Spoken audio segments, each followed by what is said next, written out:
120 সহজ করে 4 মাস বলতে পারেন। এই 4 মাস পর একটা ফেরেশতা আসে এবং 4টে জিনিস নিয়ে আসে। কটা বললাম তাড়াতাড়ি বলুন? আজালুহু, আমালুহু, রিজকুহু, সাইয়্যিদুন আশাকিউন।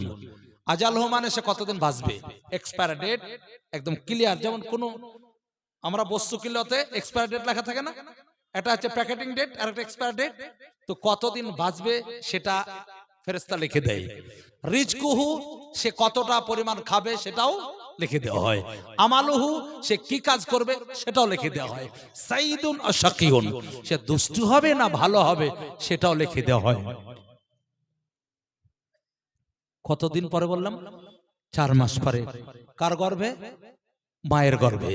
তাহলে পৃথিবীতে আসার আগেই এই যে কনফার্ম করে দেওয়া হলো, একে আরবিতে তাকদীর বলা হয়, আমরা সাদা বাংলা ভাগ্য বলি। আরো বোঝাচ্ছি, তিরমিজি তো আছে, আবু দাউদ আছে, হাদিস